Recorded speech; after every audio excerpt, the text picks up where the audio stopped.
Live from Toronto, Canada, The Conspiracy Show with Richard Serrin from Zoomer Radio, AM 740. And welcome to the Audio Imaginarium. Come on in, weary traveler, hang your cloak on a peg, grab a stool, and come gather around the fire. There are stories to be told, and you are among friends. Jim Harold from Jim Harold's Campfire and the Paranormal podcast will be here in hour 2 of the program to discuss strange synchronicities. This is the subject of a recent podcast of Jim's. It's one of my favorite subjects, and Jim happens to be one of my favorite storytellers. So stay tuned for that second hour. This hour, prolific author, researcher, philosopher Joseph Farrell will weigh in with his thoughts on the coronavirus pandemic. We'll get Joseph in here in just a moment. Just a reminder to register at strangeplanet.ca for my free monthly newsletter, Inner Sanctum. And the April edition will be coming out very shortly, so don't miss out. Again, go to strangeplanet.ca and you'll be asked for your name and email, and that's it. And then you can just sit back and you'll receive the Inner Sanctum for free every month, delivered to your email inbox. And then you'll also be automatically entered into the monthly draw for free Strange Planet gear from my Strange Planet shop. T-shirts, hoodies, phone cases, mugs, and more. Carlos Cagini is my technical producer tonight. Ryan White runs the live stream, and we are live streaming on the YouTube channel, Strange Planet. And hey, we're very close to 20,000. I think we're maybe 200 away. 20,000 subscribers. So hit that red sub button if you haven't already. The coronavirus pandemic has killed over 30,000 people worldwide. The death toll in Lombardy, Italy, which is the worst affected region in Italy, has slowed. It rose about 416 in a day to at least 6,360 cases. It sounds kind of strange to measure success by the number of deaths, but they have slowed somewhat substantially, and the number of cases is declining. So hopefully that trend will continue. The mayor of New York City, Bill de Blasio, has said the city will run out of critical medical supplies, including ventilators, by next Sunday. Well, where have we heard that before? Apparently there are a lot of them sitting in a warehouse somewhere. About 1.6 million Canadians have applied for employment insurance due to the coronavirus outbreak. Meanwhile, U.S. President Donald Trump has issued a declaration that social distancing will remain in place until at least April the 30th. Meanwhile, in China, life is almost back to normal. Shops, restaurants, bars, offices open for business. Manufacturing activity is picking up. Traffic once again jams the highways of major cities. 3/4 of China's workforce was back on the job as of the 24th of March, according to one company's estimate. Wuhan, where the COVID-19 pandemic originated, is lagging, as is the rest of Hubei province. But even there, the lockdown is due to lift April the 8th. So, are we overreacting? Are we not taking this seriously enough? Are there powerful agendas at work behind the scenes? Here to discuss is Joseph Farrell, a recognized scholar whose credentials include a Ph.D. in philosophy from the University of Oxford. His literary contribution is a veritable resume unto itself, covering such fields as Nazi Germany, sacred literature, physics, finances, the Giza pyramids, and music theory. He's a renowned researcher with an eye to assimilate a tremendous amount of background material. Joseph is able to condense the best scholastic research and publication and draw insightful new conclusions on complex and controversial subjects. And he is the author of numerous titles, including, well, here's just a smattering: Nazi International, the Giza Death Star, the Giza Death Star Deployed, the Giza Death Star Destroyed, the SS Brotherhood of the Bell, Reich of the Black Sun, the Cosmic War, Secrets of the Unified Field, Roswell and the Reich, the Nazi Connection, Genes, Giants, Monsters, and Men, Babylon's Banksters, Transhumanism, a Grimoire of Alchemical Agendas, Thrice Great Hermetica and the Janus Age, The Third Way, Covert Wars and Breakaway Civilizations, and Hidden Finance. Joseph Farrell, welcome back to The Conspiracy Show. How are you? Thanks for having me back, Richard. I'm doing pretty good. How about you? I'm all right. I mean, we always, open the show and I sort of ask that question, but how are you? I mean, how are you coping? Well, to me, I work at home so much that it's really not much of a change for me. But, I have several friends. I have teachers that are friends of mine. I have people that work in media, and they're kind of suffering because, they're locked down at home, essentially. Right. Well, here's the interesting thing is that the media and the CDC and the World Health Organization, they keep throwing the data in our face, the number of deaths, and you can see they have these websites now where it's like a ticker tape on a stock market. You can see the number of cases going up and the number of deaths, which is, it's all very serious and tragic, of course. That goes without saying. But what they're not telling us about are what you just mentioned, the people that are suffering because the economy is being cratered. Don't you find that interesting that they're hyping the deaths and the illness, but not the economic hit that people are taking? Well, I find it interesting. I certainly am not a medical person at all. But when this started, I found it very interesting that it had all the earmarks of an operation of some sort to distract people while a lot of financial shenanigans were going on behind the scenes. And Catherine Fitz coined the term that this is a plandemic, and in some respects I'm agreed with her that there's a lot of strangeness to this whole story. For example, shortly after this became a major story, the Harvard chair of their chemistry department, Dr. Charles Lieber, was arrested by the federal government down here. And the story was that he allegedly had not disclosed his relationship with the Wuhan Institute of Technology, which is very interesting because Dr. Lieber was involved in bio, including nanotechnology. In other words, how do we create things that we can turn on and off, by means of nanotechnology. So there's an aspect of this story, I think, that goes there. There's an aspect of the story just with respect to the numbers that they keep citing. Imperial College in Great Britain came out a few days ago with astronomical numbers of predictions of people that would come down with the virus, and then they revised that prediction downward by a whole order of magnitude. So, are we really in a pandemic, or is something else going on here?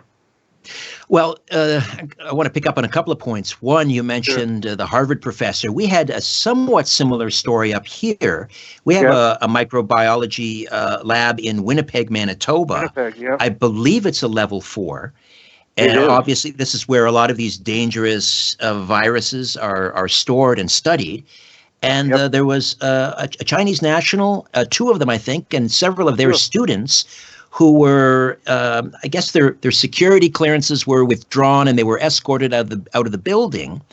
And the RCMP investigated this couple, or at least I believe the woman in this story, a Chinese national, made a number of trips to Wuhan, where she was working sort of, I guess, off the books for this company over there.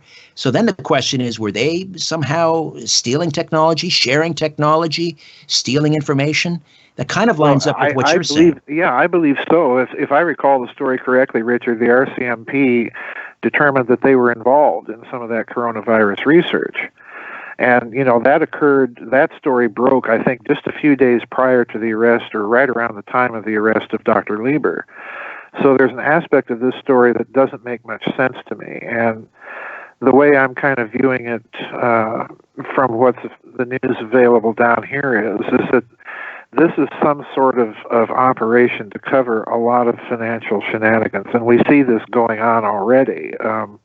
We have that case over in Germany of the Kreditanstalt für Wiederaufbau, which is their bank for reconstruction that was started after World War II. Well, they came out just last week and announced an extensive line of credit to German businesses. And I found that very peculiar because that's a German government-owned bank. So, this is an action being taken by the German government. And they're completely bypassing the European Central Bank, and they're even bypassing the Bundesbank, their central bank. And then, lo and behold, a few days later, the finance minister of the German state that the bank is located in. The bank is located in Frankfurt, which is in Hesse. Well, he turns up dead of a suicide on train tracks. So there's something, it looks to me, Richard, an awful lot like there's something else going on behind the scenes, and they're using this coronavirus story to literally suck the air out of every other story going around the world and divert people's attention while they're doing some sort of financial shenanigans. Right. And I think it's important to state here. I mean, I think people should, follow the the government instructions, take all precautions, right. Shelter in place, quarantine, protect the elderly and the vulnerable. However, having said that, I think you're right that whenever that old saying, never let a good crisis go to waste. So, what would this could be an actual pandemic, but the question is, who is taking advantage of it and, as you say, using it for cover. But I just wanted to make a couple other points on the numbers, and you mentioned the numbers out of the UK and how they are downplaying now the number of cases, because what that does is it inflates the fatality rate. Yes.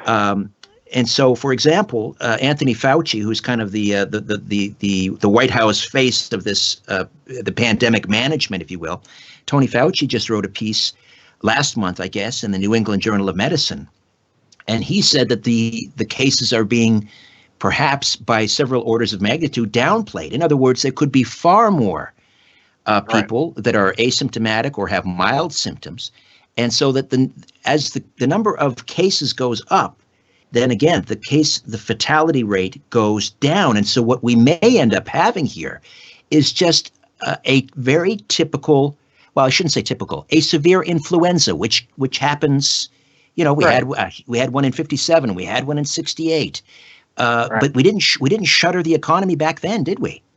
No, we didn't. And this is the disturbing thing about this. And there's something else that needs to be mentioned here. I go back to the arrest of Dr. Charles Lieber, which I find very significant because he was involved, as I said, in both, virus and biological research plus nanotechnology.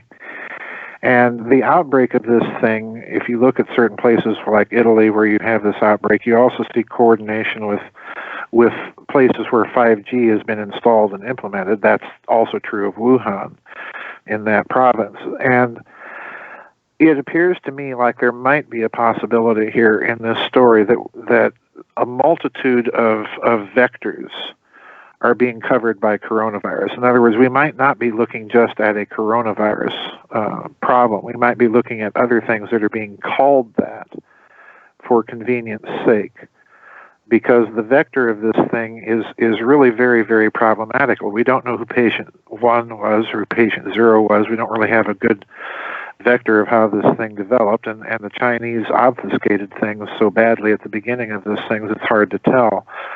So there might be something else going on here, and it might have been, I'm willing to entertain the idea that this might have been designed on purpose to come out at this time or to be activated at this time, depending on how you want to look at it.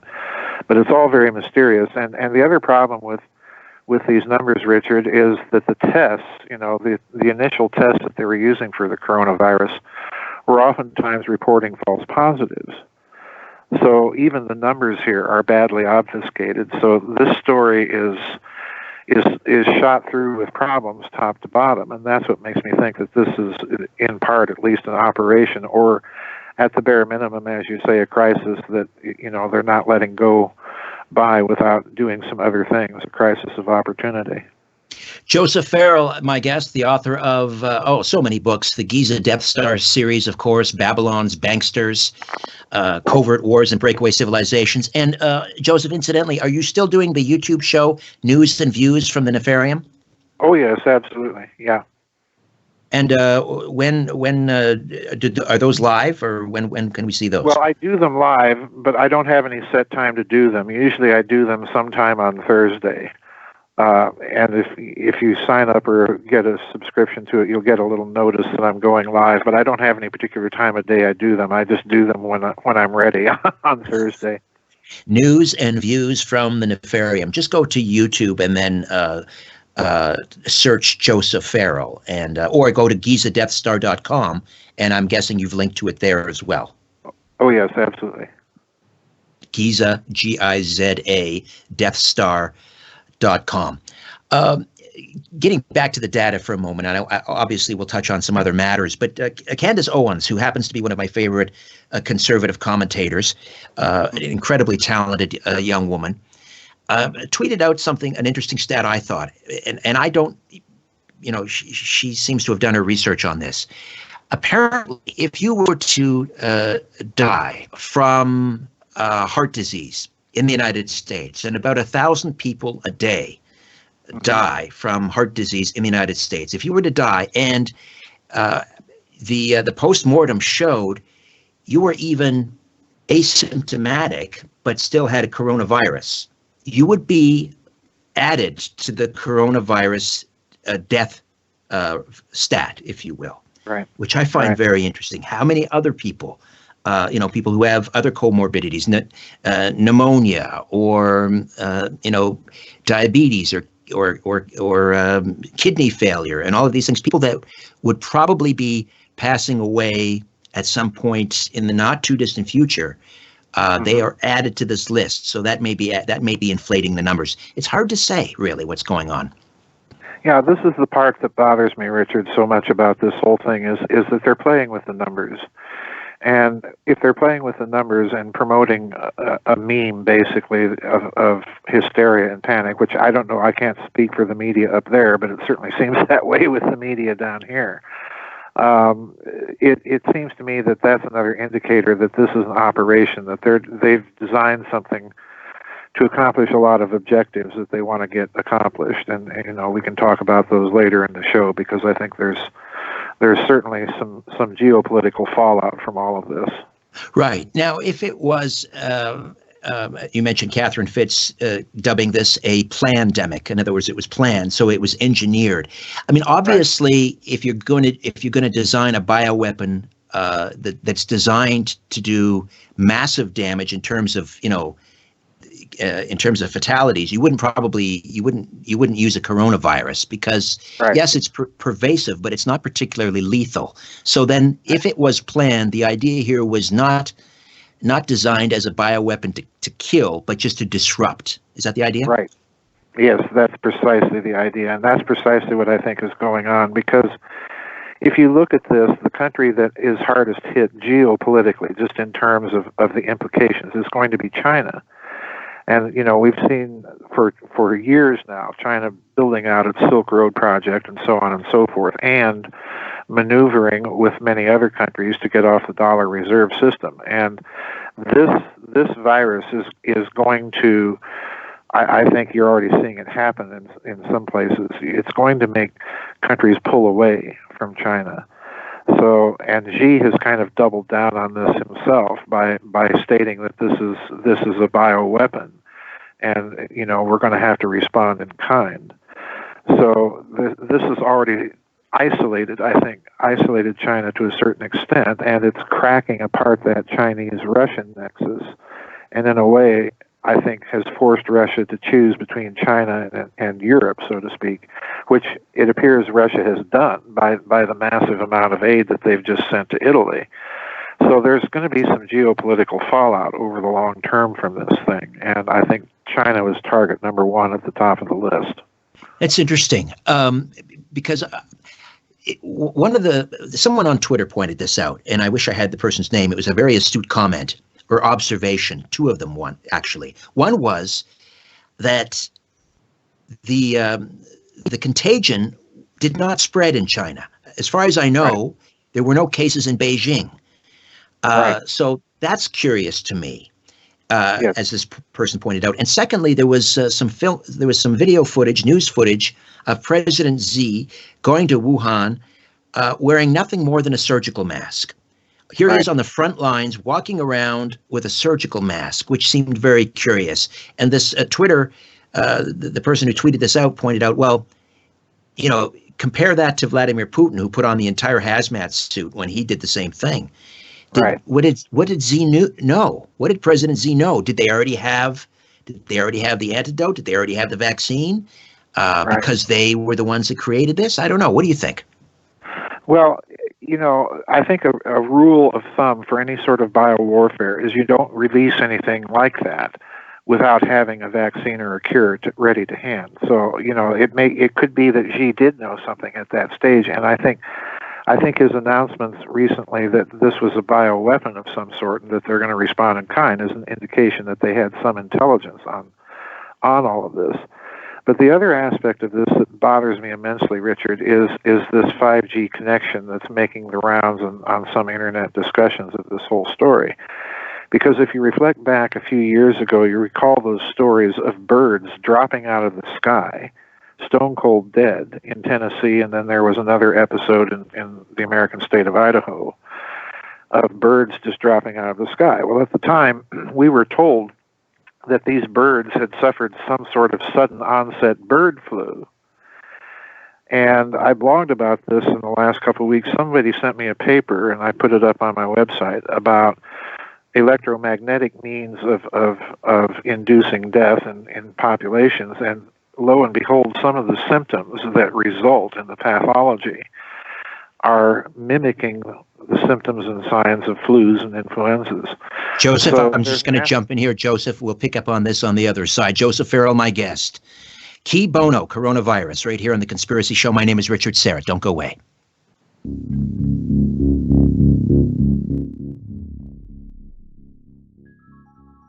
Take a look around. What do you really see? This is where you can tell all about it. The Conspiracy Show with Richard Serrett on Zoomer Radio. It's been amazing.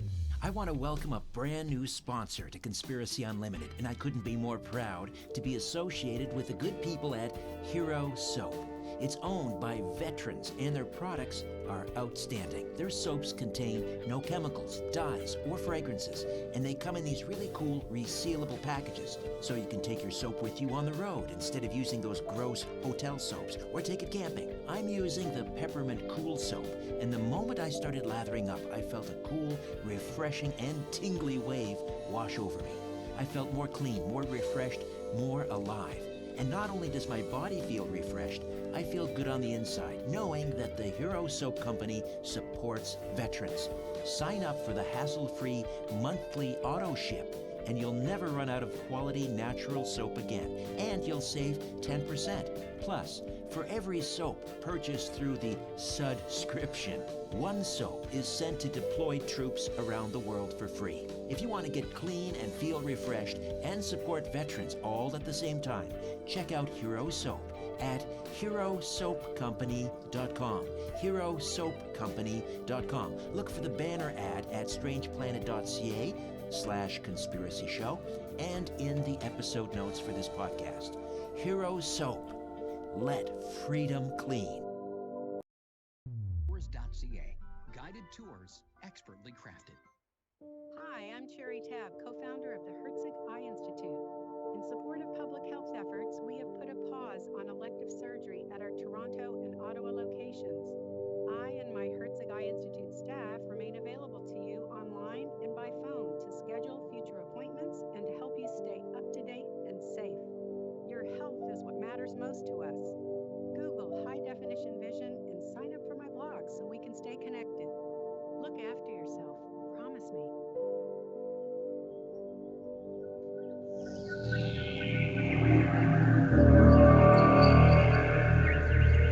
In a democracy, we elect officials so we can sleep at night.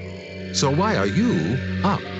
416-360-0740 or toll free at 1-866-740-4740. Welcome back. Joseph Farrell is here. GizaDeathStar.com, the website, Giza, as in the pyramid.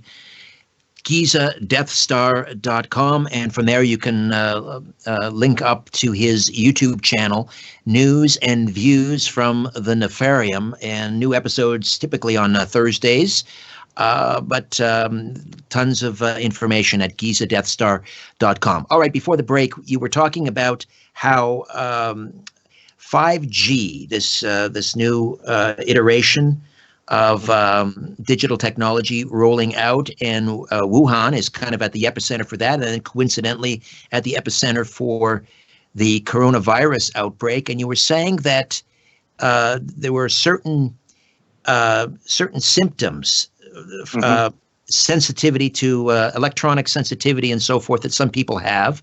The Wi-Fi flu, some have called it, and how that mimics or mirrors some of the symptoms of coronavirus. Explain. Well, this is based largely on a paper I was mentioning before the break that somebody sent me, and I go back to a couple of stories that appeared a few years ago where we had incidences of birds dropping out of the sky in this country, in the state of Tennessee and the state of Idaho. And at the time, we were told that these birds fell dead in mid-flight, incidentally, because of something they were trying to pass off called sudden onset bird flu. And at the time, I thought that, well, this was a bunch of nonsense because flu doesn't act that quickly nor have that kind of effect on whole flights of birds. So I thought there may have been some sort of electromagnetic technology being tested or deployed. And we've seen 5G tests recently in the Netherlands with, again, flights of birds just dropping stone cold dead. And to me, it's very interesting that there is this 5G correlation, at least as far as northern Italy is concerned, and at least as far as Wuhan is concerned with the outbreak of this thing. So I've even entertained the idea, Richard, that we might be looking at some sort of bioelectronic warfare taking place in this scenario. And certainly the Chinese statements about biowarfare and so on aren't putting that idea to rest. So something else is going on with this whole thing. There was a book written, I can't remember the author, a good friend of the program, George Freund, sent me the link. Someone who wrote a book who was making the connection, a similar connection to the Spanish influenza in 1918 and the advent of electricity and radio waves, because where the camp, it actually broke out in France, not Spain, at the U.S. base in France, they were experimenting with wireless telegraphs. And that's kind of interesting. As a matter of fact, it's interesting that you mentioned that because, Richard, most people don't know that General Pershing kept in touch with Washington, D.C. by means of very low-frequency radio that was actually being beamed through the Earth itself, much like we do nowadays with submarines and so on. Well, this was a technology that has been around for a long time. So you were using a very different and very unusual kind of radio wave, so it doesn't surprise me that you have some sort of biological correlation with all of this. That doesn't surprise me at all.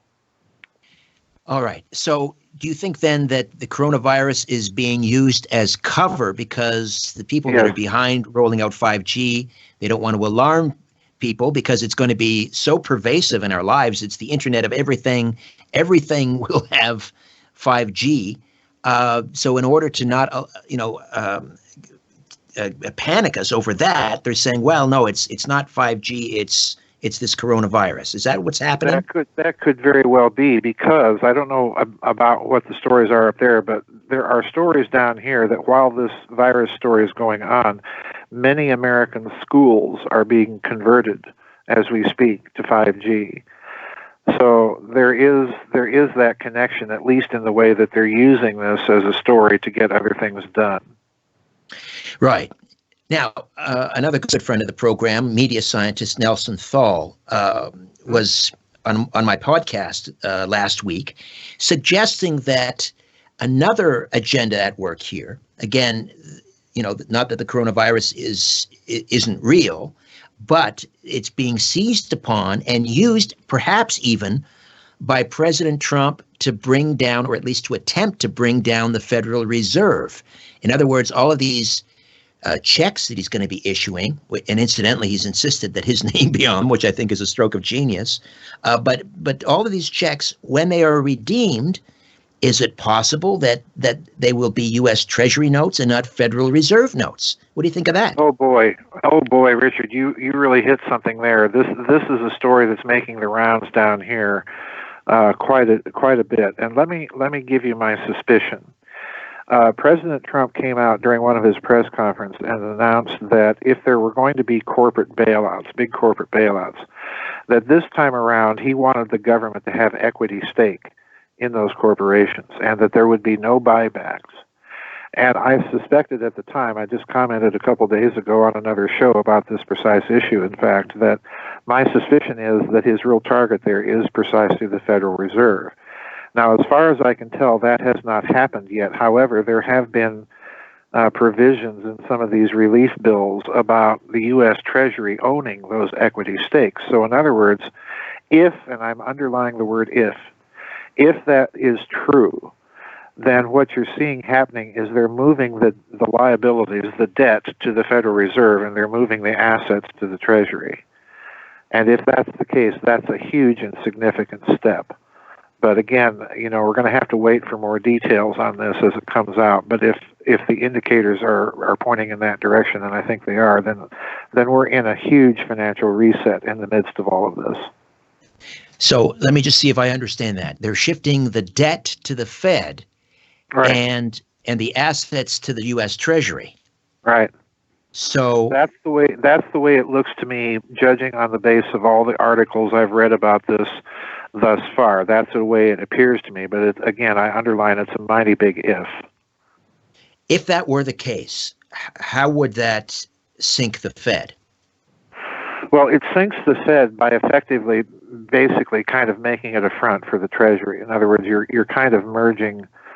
You're kind of merging the two, although you're keeping separate balance sheets for each institution. Because previously, of course, the Fed has bought sovereign securities and so on, but Trump is now talking about direct equity stakes by the U.S. Treasury in any bailed out companies. So in other words, the Fed finances and the government picks up the assets.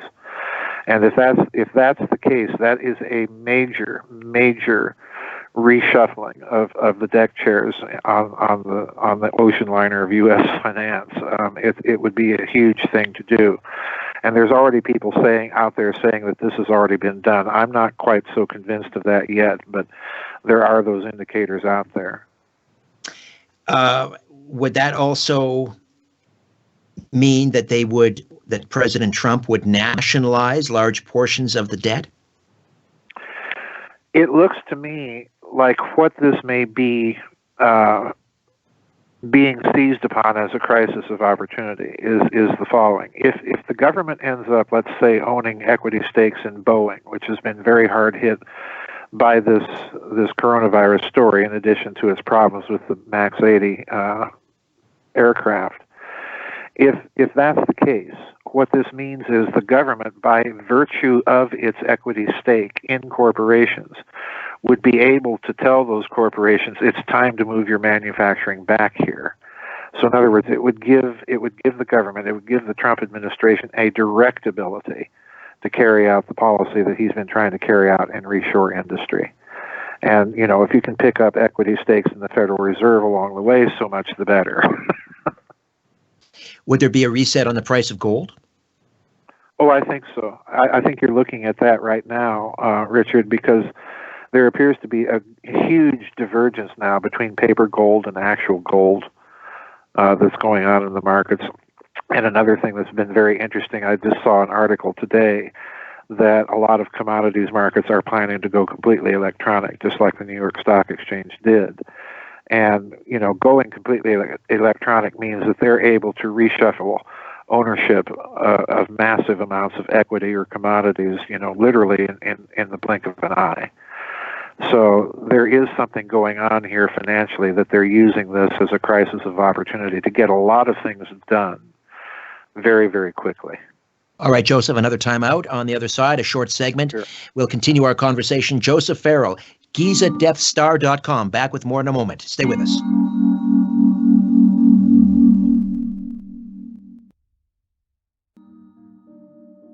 You're listening to The Conspiracy Show with Richard Sarrett from Zoomer Radio. Over 50?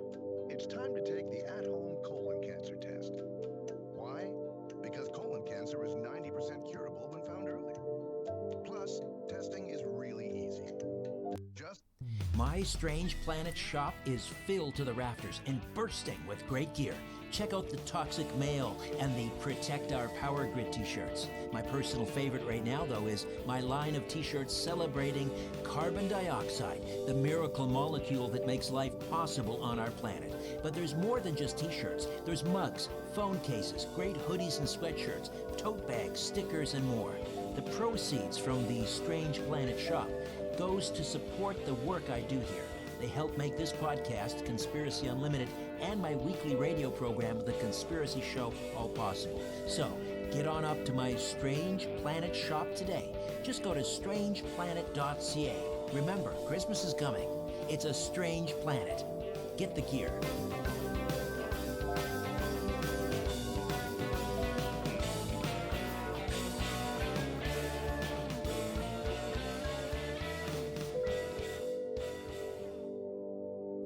My Strange Planet shop is absolutely free. Check out all CARP benefits at carp.ca/benefits. We're talking hundreds, even thousands of dollars of money you didn't know you had. So if you're not a member, what are you waiting for?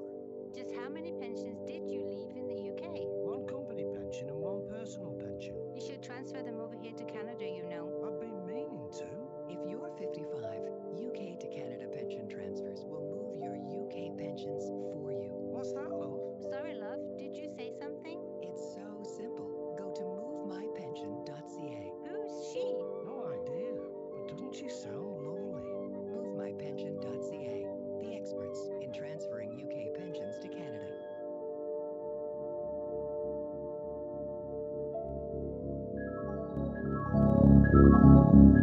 Poking holes in the darkness. The Conspiracy Show with Richard Sarrett from Zoomer Radio. To see the light, call Richard now at 416-360-0740 or toll free at 1-866-740-4740.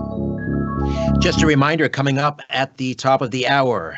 My good friend Jim Harold, wildly successful podcaster, the Paranormal podcast, Jim Harold's Campfire, and a very successful author as well. We'll talk Synchronicities. That's coming up next hour.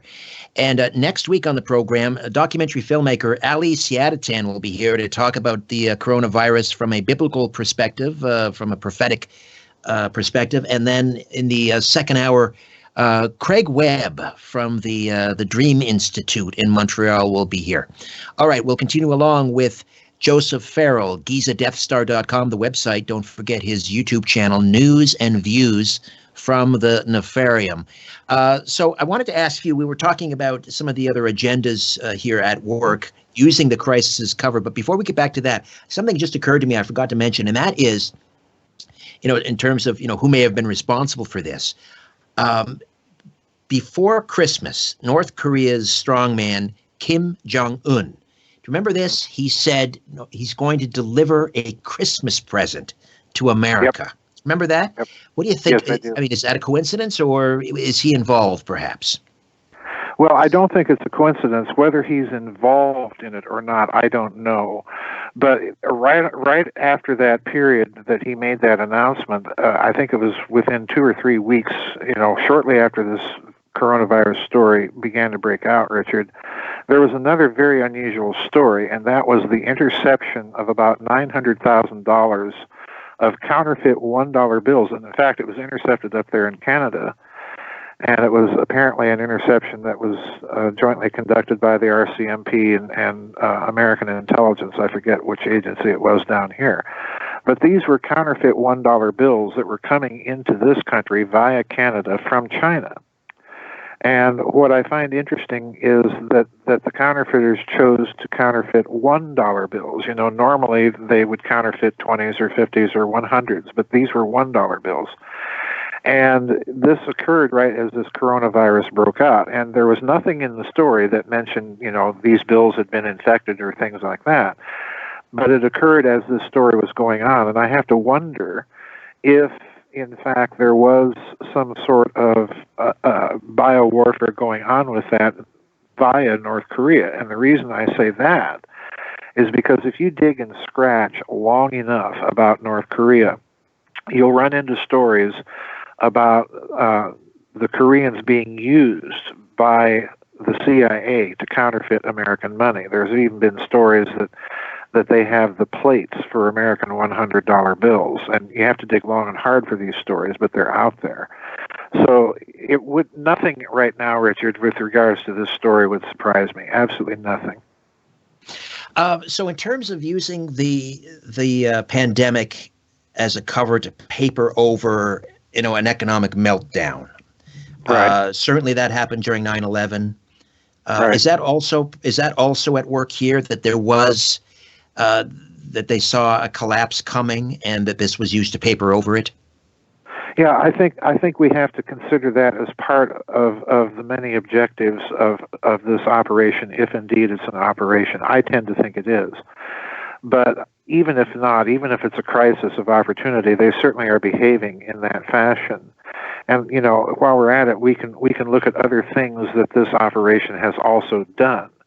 It has, number one, taken away President Trump's ability to rely on his rallies for his reelection strategy. Number two, it's removed Joe Biden from the necessity of having to appear in debates. So in other words, it's had a lot of kind of secondary effects that accomplish a lot of objectives for whoever's behind this. And if you roll China into the mix and roll the financial aspects of the way that this is being used, then all the indicators are pointing to, in my opinion, to the idea that this is some sort of operation of Mr. Global, as I like to call him. Right. And so I always had the sense that, Trump very early on, he took very quick action in closing the flights from China and so forth. But on the other hand, he was saying, this is, nobody talks about the flu deaths, and this is pales in comparison and so forth. So it was like he was riding two horses at the same time. And I got the sense that he's been boxed in, basically. So he knows what's going on, but he can't very well go out during a daily press conference and say this is a plandemic, to quote Catherine Fitz. Right. Is that your sense, that he's been boxed in and he's trying to make the best of this bad situation? Well, I think certainly the attempt was made to box him in, but the way I'm viewing him is he is counterpunching. He's using this as his own crisis of opportunity. For example, right around 2 weeks ago, a week and a half ago, I forget when it was, there were massive arrests down here that did not make the major news of people involved in the Mexican cartels all over the country. Hundreds of arrests, as a matter of fact, of the MS-13 gang, which has been, if you look at the way that has been used by the so-called deep state people down here, that was kind of functioning as their paramilitary arm. So that's been shut down. So I think the attempt has been made to box him in. Whether that's been successful, because we have all of this talk going on about Federal Reserve and his bailout package and so on and so forth. It appears to me that he's counterpunching, quite frankly. So he's partially boxed in, but I don't think completely. We also had, and I don't know if this is related or not, but we had a whole a bunch of high-powered CEOs at major corporations only stepping down at the same time. Is there a connection there, do you think? Oh, I definitely think so. Shortly after this whole story really began to gain some traction in the media down here, you had the sudden resignation of Bill Gates, not only from Microsoft, but also from Berkshire Hathaway, Warren Buffett's big company. And I don't think that was accidental in the slightest, because Gates, of course, had sponsored that Exercise 201 down here, which mirrored in many respects what we see going on in actuality right now with the virus. Yes. Event 201. Yes, we have to talk about that. Thank you. I forgot. I hastened to bring that up. So let's do that on the other side. Joseph Farrell, my guest. GizaDeathStar.com, the website, news and views from the nefarium. You really have to check it out. You're getting about an hour here with Joseph, but this is just scratching the surface. So you definitely want to subscribe to News and Views from the Nefarium. And then you can have Joseph on your screen every week. We'll talk more on the other side, right here on The Conspiracy Show. My name is Richard Serrett. Don't go away.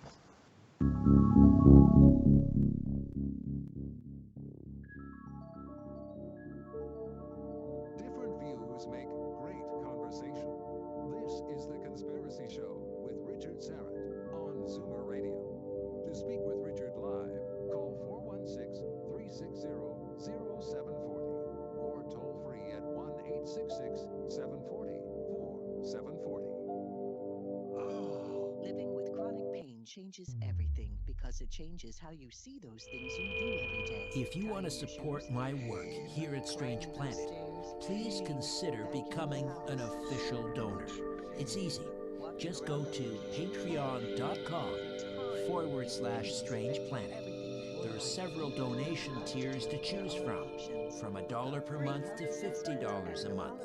For the month of December, new donors at the $10, $20, and $50 per month tier receive a free mug from my Strange Planet shop. Donors in the $20 tier also have their names appear on a crawl during the YouTube live stream of my weekly radio program, The Conspiracy Show. And donors in the $50 tier receive a special on-air thank you on my radio program. Whatever you give, your support helps keep my radio program and this podcast going. Help me pursue the truth wherever it leads. Patreon.com/Strange Planet. Thank you, and God bless. But hemorrhoids don't have to be scary. Fortunately, there's Venixa, an oral pill clinically proven to help reduce the pain, itching, discomfort, and bleeding of hemorrhoids. Venixa offers relief of the signs and symptoms associated with hemorrhoids without a prescription. For more information, talk to your pharmacist or go to venixa.ca. Venixa may not be suitable for you. Always read and follow the label carefully.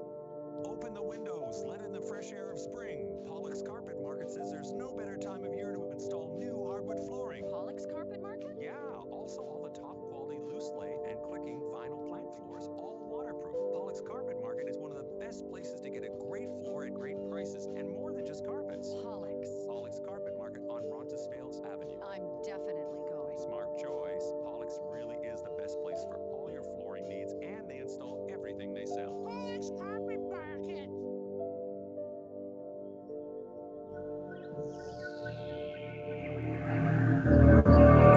You're listening to The Conspiracy Show with Richard Serrett from Zoomer Radio. Welcome back. Joseph Farrell stays with us for a few moments yet. So, Event 201, this was, I believe it was described as a tabletop pandemic exercise. And let's see, it was the Bill and Melinda Gates Foundation. Yep. They were involved, the World Economic Forum, Johns Hopkins Medical Center was involved. And I think it was October of 2019, right? Yes, it was. It was right before this, and what I find very unusual about that whole event is you're looking at many of the same players that were involved in that event that are involved now, the CDC and so on and so forth. And there's been, in this respect, there's been other little items in the news that I think are connected to this story. The shutdown of Fort Detrick in this country, which is the U.S. Army's bioweapons research facility. And there was a story shortly before this virus story broke out of the Trump administration trying to do something to seize more direct control of the CDC. So there's something going on. But the Gates Event 201 interests me, Richard, because we saw this during 9/11. We saw all those drills that were being conducted on that day that were mirroring almost exactly certain aspects of what actually occurred. And, you know, the interesting thing about that was that put the American chain of command in a bit of a bind, because they didn't know whether these things were actually live or if it was part of the drill, and that caused part of the confusion on that day.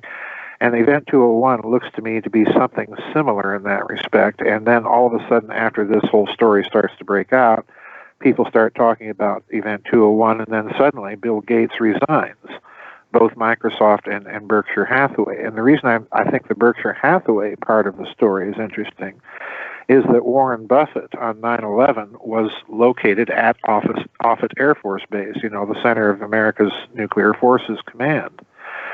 So there is a peculiar 9/11 aspect to this hovering in the background.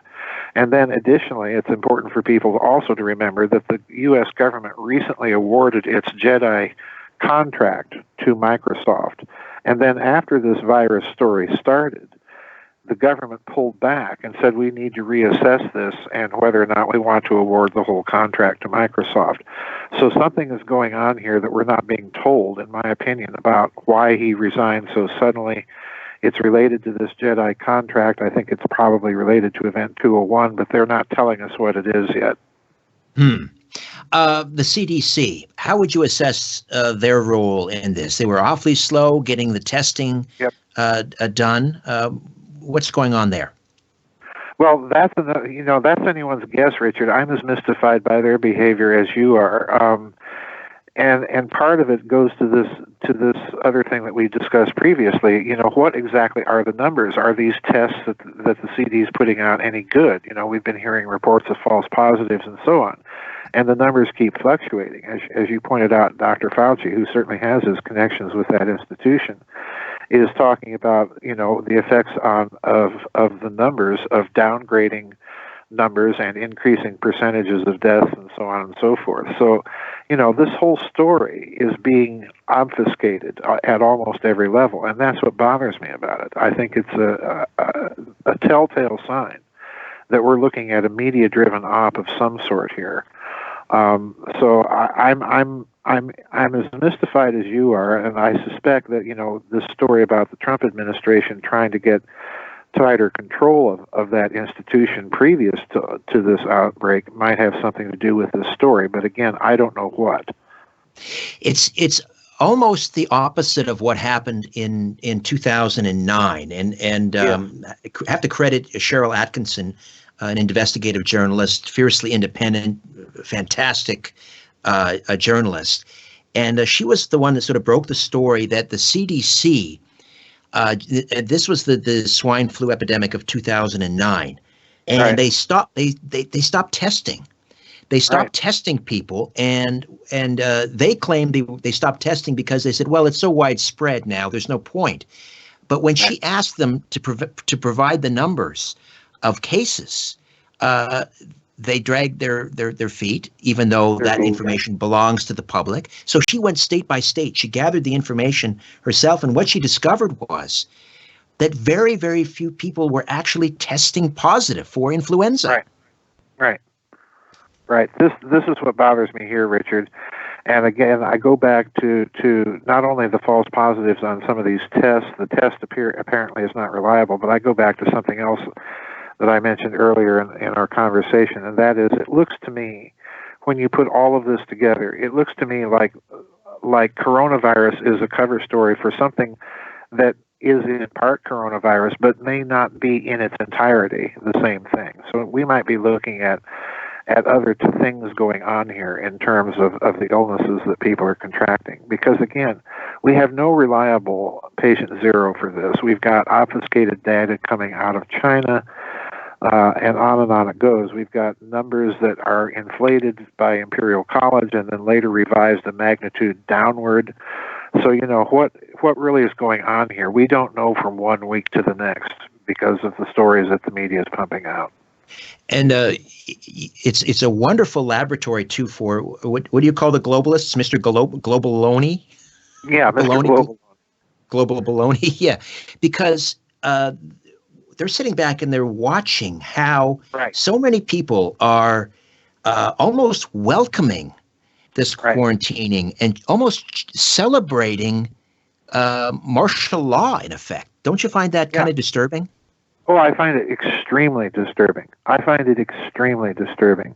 Because this is the other aspect of this operation. I think it has as one of its objectives to find out, do a little social engineering beta testing to find out how people react to this kind of a media-driven story, which to me it still largely is. They're talking about pandemic, but if you run the numbers of the actual deaths that have occurred from this versus the world population. We're not talking in pandemic terms at all. This is nowhere near that. But yet people are responding to the media hype. And there's something else I need to mention here in this respect, Richard. I went out, I hate to grocery shop. And so I grocery shop about once every 2 weeks. And so earlier this week, I decided to go out grocery shopping and do my 2 weeks worth of grocery shopping, thinking, based on what I was observing where I live, that people are not going to be all that hysterical. Well, I went grocery shopping, and Richard, it was like fighting the Battle of the Somme. It was just absolute pandemonium. But when I was standing in line to check out and listening to people and why they were there buying groceries, I would guesstimate about 98% of the people were there not because they were responding to any media-driven hysteria. They were responding out of cynicism to the whole story.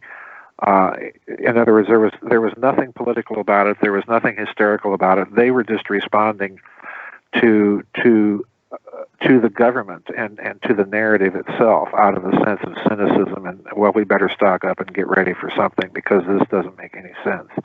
That was kind of the overwhelming opinion in the grocery store line.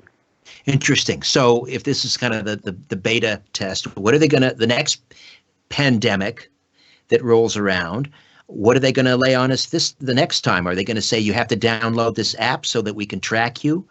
Are they going to provide us with a mandatory vaccine? That could be, any number of things that they want to try, and certainly mandatory vaccine has already been bandied about in certain quarters down here. I think if they try that route, they're going to meet some real opposition. I just don't see that. I don't see that working for them. But there's any number of other things going on as all of this is going on that give me pause, and a large part of it's financial. And I've even watched the state of Utah begin to roll out its own kind of private local currency called Utah Goldbacks. And interestingly enough, they decided to start marketing these things in Hong Kong, of all places. So there's, go figure. But there's all sorts of financial stories going on right now in the background of this thing, and I definitely think if they try it again, we're hearing talk down here of, well, this thing could resurface, in the fall when temperatures start to go down again. So in other words, they're prepping people in a certain way already for the idea that this thing is going to be around and then perhaps go away and then come back around again. Right, 3 waves like the Spanish flu. Right, exactly.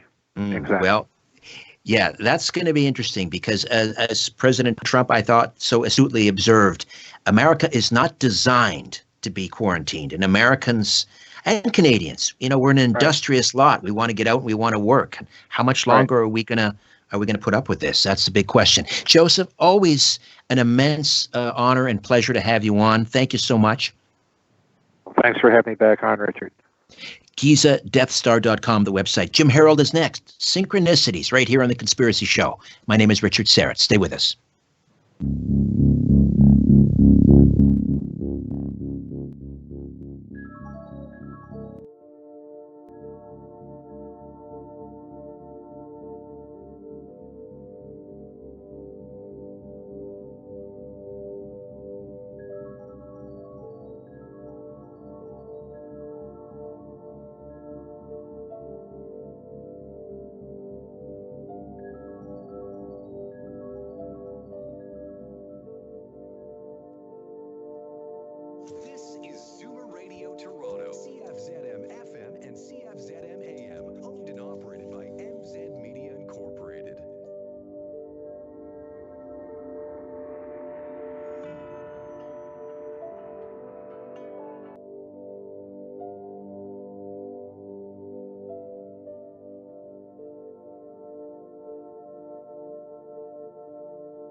Live from Toronto, Canada, Earth.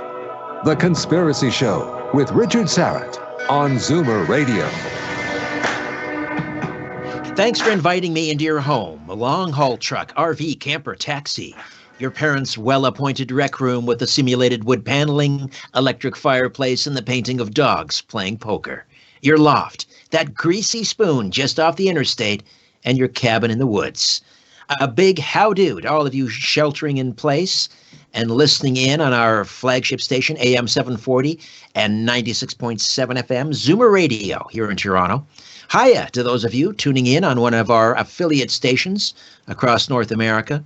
And hey you, streaming us live at zoomerradio.ca and on the fabulous Zoomer Radio app. And hello to all of you watching the live stream on our YouTube channel, Strange Planet, and those of you in the YouTube live chat. However, and wherever you're listening, I bid thee the warmest of welcomes, and I thank you for your fine company. Time for a respite from coronavirus, at least this hour. Synchronicity. It's a concept first introduced by analytical psychologist Carl Jung, which holds that events are meaningful coincidences if they occur with no causal relationship, yet seem to be meaningfully related. During his career, Jung furnished several different definitions of synchronicity. He defined synchronicity as an acausal connecting togetherness principle, meaningful coincidence, acausal parallelism, or meaningful coincidence of two or more events where something other than the probability of chance is involved. He introduced the concept as early as the early 1920s, but gave a full statement of it only in a 1951 lecture. Here to swap war stories and discuss strange coincidences and remarkable synchronicities is one of the top podcasters anywhere. Jim Harold's Campfire and the Paranormal podcast are so wildly popular. He's also the author of 5 volumes of true ghost stories. And he's also, those 5 books, incidentally, have been #1 supernatural bestsellers on Kindle at various times. Jim has developed a loyal following over the last 15 years that spans the globe. And after over a decade of working on the business side of media, he decided it was time to dust off his broadcasting training and step back behind the mic. A lifelong interest in the paranormal, combined with his love of broadcasting and technology, have resulted in some of the most successful podcasts of their type to date. He holds a master's degree in applied communication theory and methodology and is an accredited certified digital media consultant by the Radio Advertising Bureau. Jim has also had the opportunity to teach at the university level. Jim Harold, welcome back to the Conspiracy Show, my friend. How you doing? I am doing well, Richard. Thank you. So great to talk to you and great to talk to your listeners. And might I offer a quick comment on this situation we're in today? Yes, please. Yes. I just wanted to say, and I'm sure you feel the same, just a hearty thank you to the healthcare workers out there, the first responders, the food workers, the truckers who get us those good, God bless you all. And I just hope everybody follows the recommendations of the authorities so we can flatten the curve and do what we need to do, get this thing over with and move on at the appropriate time. But I hope everybody stays safe out there and wishing blessings on everybody listening tonight. 100%. 100%. Very quickly, right off the top, for those not familiar, and there may be one or two out there not familiar or subscribing to the Paranormal podcast and Jim Harold's Campfire, how do they do that? Well, you just go to any of the apps out there, and pretty much everybody's phone has one now. It might be Apple Podcasts, Google Podcasts, Spotify, iHeartRadio, pretty much any audio app. And you look in their podcast section and type in Jim Harold, that's Harold, and Jim Harold's Campfire, which is, like you said, my true ghost story podcast and other spooky stories, UFOs, synchronicities, That's that show. And the Paranormal Podcast is an interview show, which Richard is expert at. I mean, he's one of the absolute best, but I try to muddle along on the Paranormal Podcast and interview a lot of authors and experts and so forth. And we have a good time. I've been doing that show since 2005. So it's a delight. I hope everybody gets to check them out. But these days, very easy. Got your phone. You probably already use one of those audio apps I mentioned, and there are many more that I didn't mention. And just type that in. And if nothing else, put Jim Harold Podcast into Google, and it'll pop up. Right. I mean, those podcasts are just, I mean, you are in a different level entirely. I mean, your podcast, I mean, you're getting millions and millions of people downloading these. What's the latest data on that? Well, I think over the course of the shows being around, we've had over 40 million downloads. But I mean, it's relative, right? I mean, I consider myself a successful podcaster, but then there's people out there like Joe Rogan, who, he gets millions of episodes, millions of downloads on one episode. So, I mean, I'm very grateful and very thankful, but you can always do better, and you can always do more and reach more people. And that's why I love being on shows like this, because, there's a lot more people that haven't heard of me than have heard of me. So I love the opportunity to talk to new people about spooky stuff. Well, you did a recent episode on Synchronicities. Now, was that on Campfire or was that Paranormal Podcast? That was actually with Mike. We did a couple. One was with Mike Cleland, who has actually written a book on it, and he's also done. I'm pretty sure you've spoken to him before on owls and UFOs. Messengers. Oh yes, We did one with him on the Paranormal Podcast, and then I also did one on the Campfire, because now Campfire its thrust is ghost stories, but we get many stories in other categories. We get stories about doppelgangers. And we get stories about what I call head scratchers, just things that kind of make you go, And then we get these weird synchronicities, these things that, they seem to be coincidences, but as you said with Jung, they also seem to be very meaningful, and almost like somebody somewhere is pushing the buttons to have these things line up in an odd way. Right. And just where I'm sitting in my little studio, down the hall, I'm in the basement of the house here. I'm under the stairs, quite literally, the studio under the stairs. My kids call me Harry Potter. Yep. Yeah, my kids call me Harry Potter. But we have a cold room, and where we keep tin goods and so forth. And on the door, this belongs to my mother-in-law. She's a huge John Kennedy fan. And there is this poster which outlines the amazing coincidences between President Lincoln, and Kennedy. And you've probably heard this many times, but for people not familiar with it, Kennedy and Lincoln, they were both elected 100 years apart. Lincoln 1860, Kennedy 1960. They were both succeeded by Southerners named Johnson.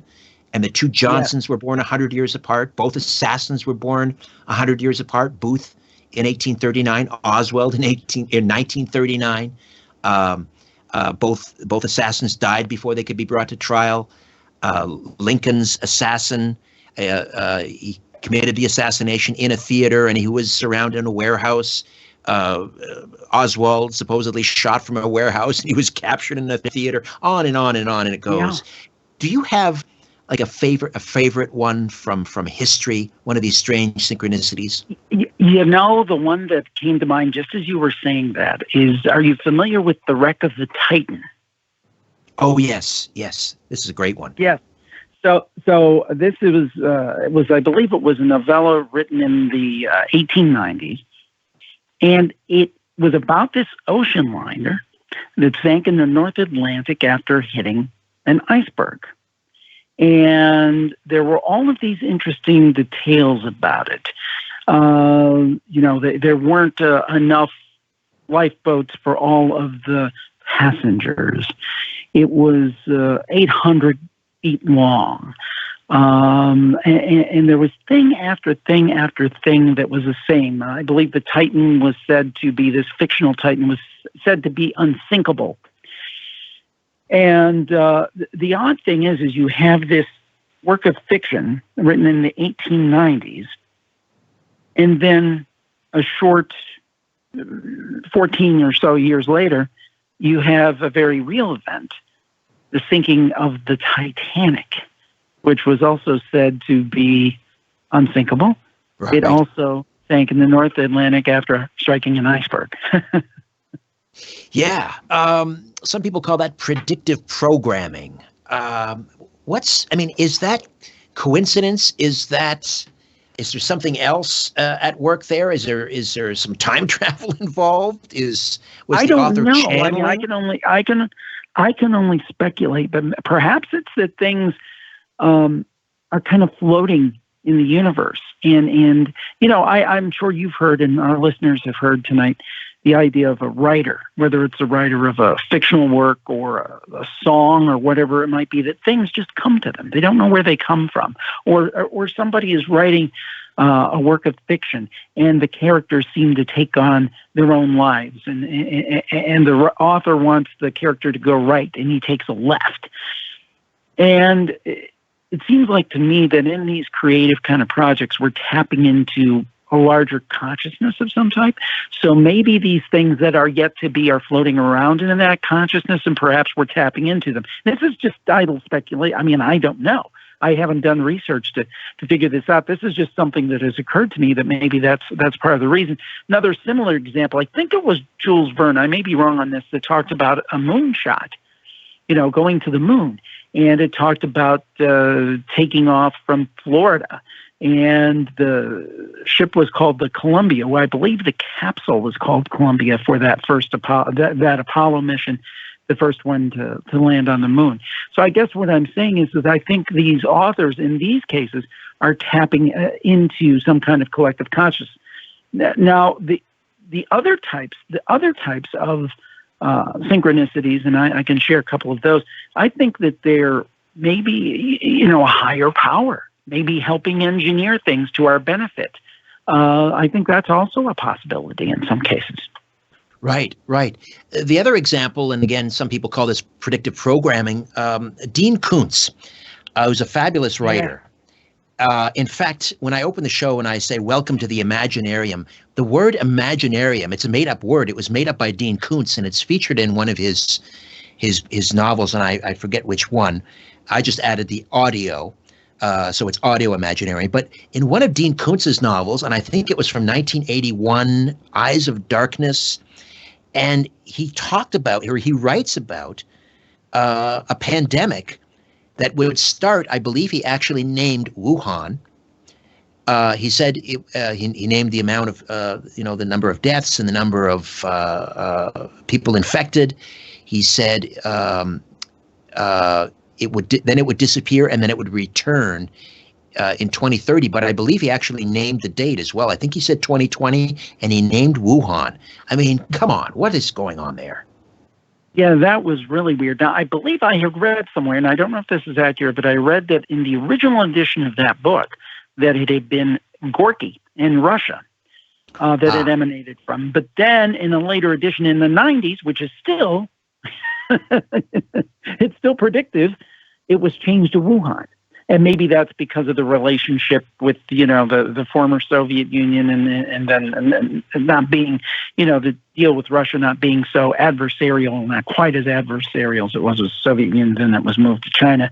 But regardless, it's an established fact that was written decades before this happened. Yeah, how in the world did that come out? Now, some of it might be knowledge. I think it was pretty common knowledge that the Chinese have some facilities that look into this sort of thing, and one at Wuhan in particular, as I understand it. But the point is that he could have picked any place else on Earth. Why that?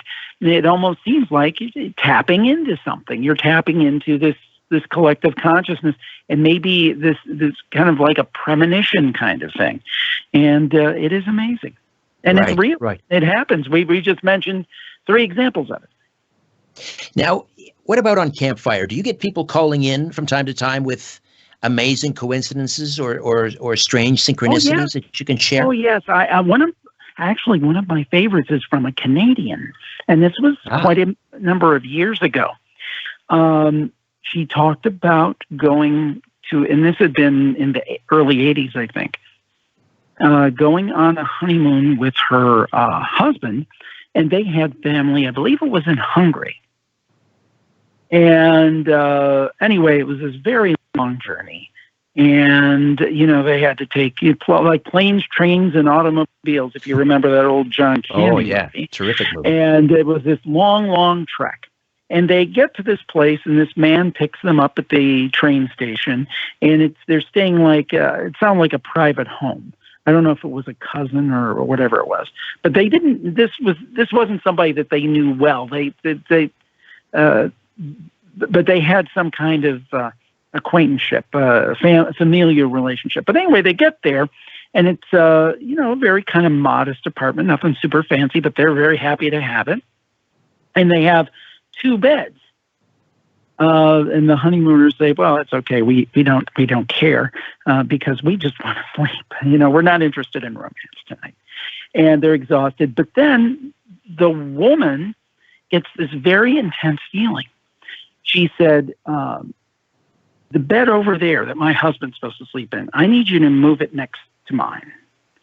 And her husband and this man are like, "Oh, come on, it's 2:30 in the morning. Everybody's tired." And we're not talking the flimsy kind of furniture sometimes you buy, at Walmart or something. We're talking about that you put together with an Allen key, right?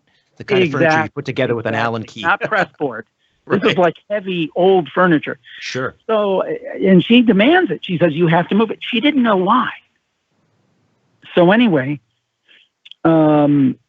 they finally relent and move it, and they're sleeping, and maybe 4:30 in the morning, they hear this huge crash, and there's glass breaking, and they thought that a car had literally run into the apartment.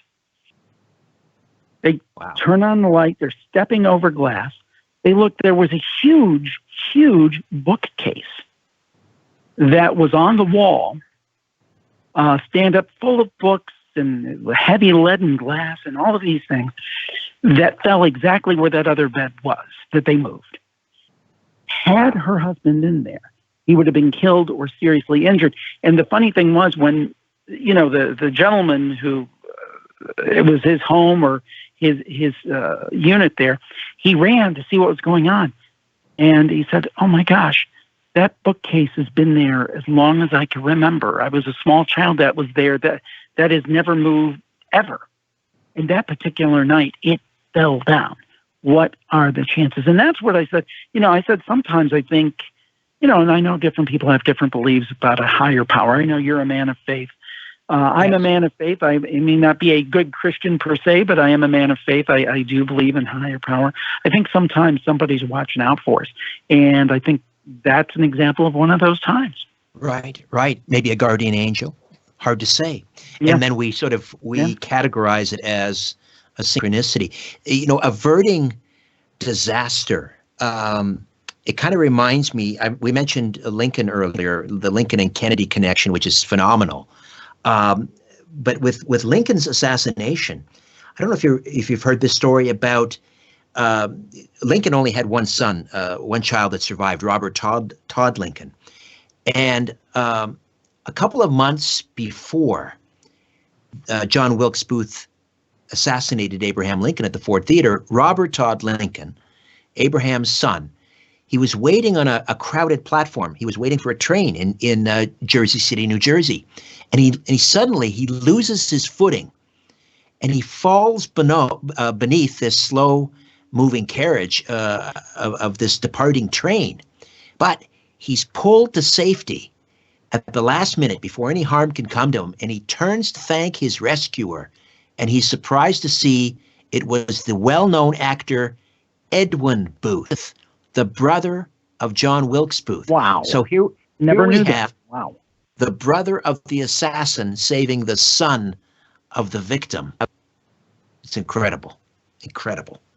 Yeah, the thing for me, synchronicities have a deep meaning to me because a lot of times doing these shows, I'm not a paranormal investigator. People assume that sometimes I'm sure they make the same assumption about you, Richard, when you do shows that delve into these matters. Oh, you must be a paranormal investigator. I am not. But the thing is so a lot of people say, are you psychic? No, I'm not psychic.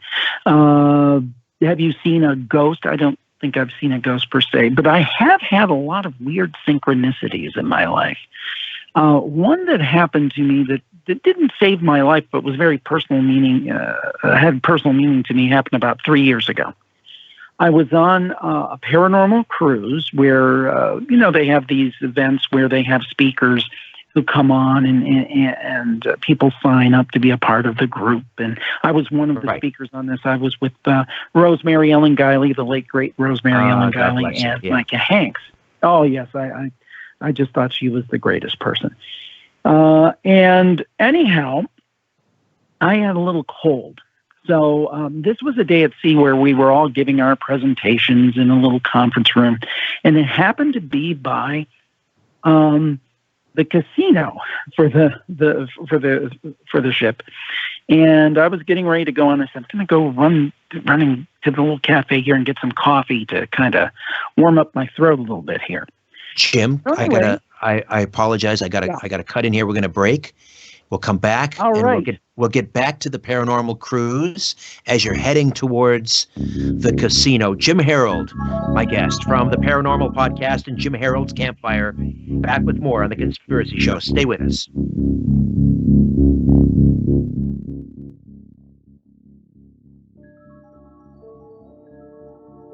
Question everything. This is the Conspiracy Show with Richard Sarrett on Zoomer Radio. When last we left our consignment... I want to welcome a brand new sponsor to Conspiracy Unlimited, and I couldn't be more proud to be associated with the good people at Hero Soap. It's owned by veterans, and their products are outstanding. Their soaps contain no chemicals, dyes, or fragrances, and they come in these really cool resealable packages, so you can take your soap with you on the road instead of using those gross hotel soaps, or take it camping. I'm using the Peppermint Cool Soap, and the moment I started lathering up, I felt a cool, refreshing, and tingly wave wash over me. I felt more clean, more refreshed, more alive. And not only does my body feel refreshed, I feel good on the inside, knowing that the Hero Soap Company supports veterans. Sign up for the hassle-free monthly auto ship, and you'll never run out of quality natural soap again, and you'll save 10%. Plus, for every soap purchased through the subscription, one soap is sent to deployed troops around the world for free. If you want to get clean and feel refreshed and support veterans all at the same time, check out Hero Soap at herosoapcompany.com. herosoapcompany.com. Look for the banner ad at strangeplanet.ca/conspiracy show and in the episode notes for this podcast. Hero Soap. Let freedom clean. What is your motherly instinct telling you now? It's saying, get online and get Car Generator. The lightweight unit hooks up to your vehicle, supplying backup power that can run your furnace, your lights, your fridge for days. Order Car Generator today at cargenerator.com. It's reliable, like you. Hi, I'm Cherry Tab, co-founder of the Herzig Eye Institute. We're taking every possible precaution to keep you safe. That's why the Herzig Eye Institute is pausing elective surgery for the time being. However, we remain available online and by phone to keep you fully informed about our refractive cataract and laser vision correction services, and to schedule and reschedule your Herzig appointments. Google High Definition Vision and sign up for my blog so we can stay connected. Look after yourself. Promise me.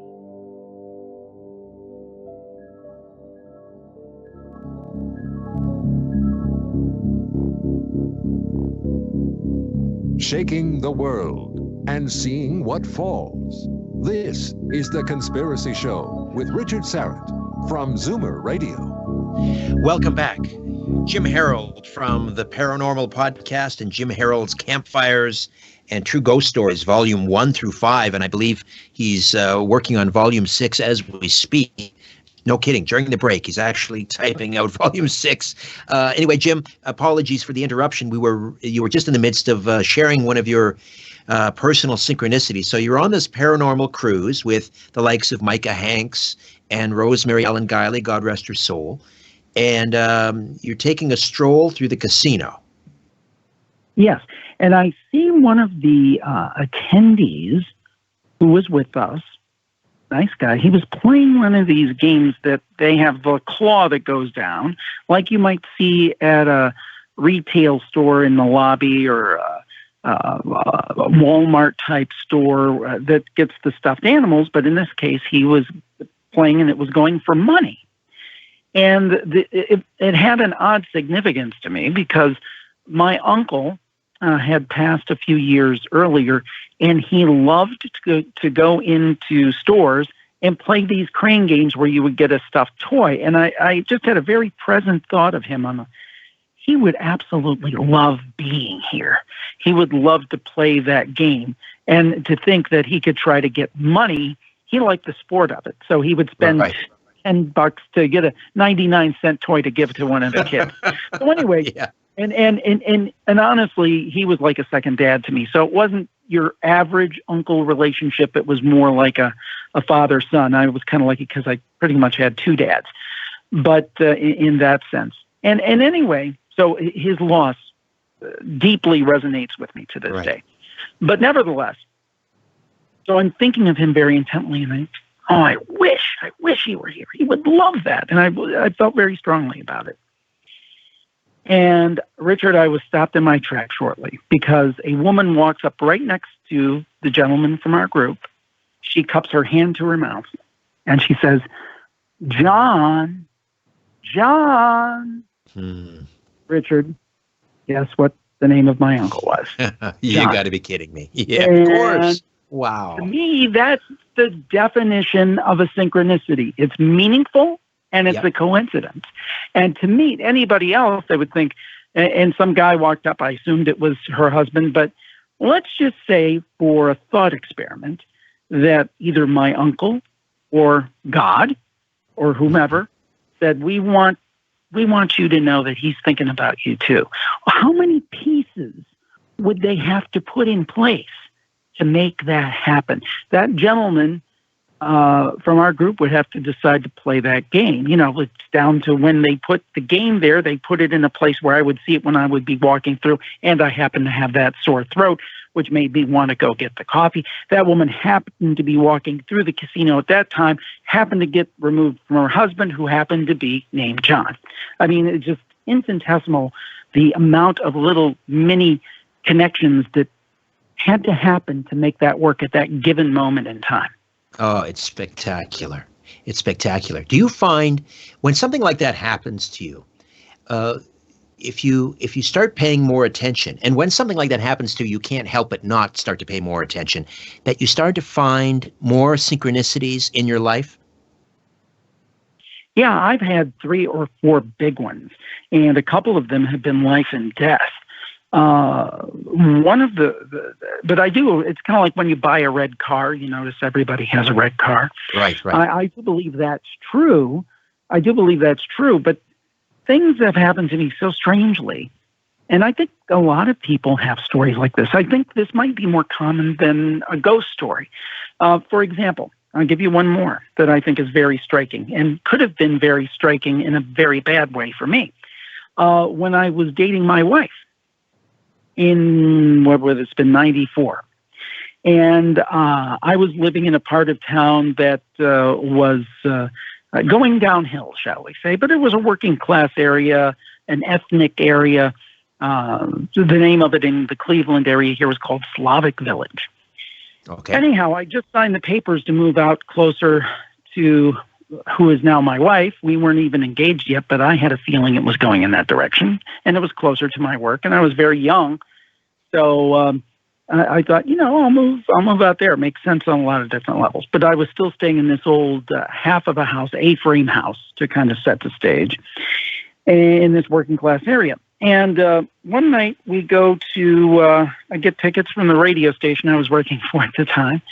And we go to a big amusement park here known as Cedar Point, which may be familiar to some of you. Yes, sure. And anyway, we spend the day. We have a great day.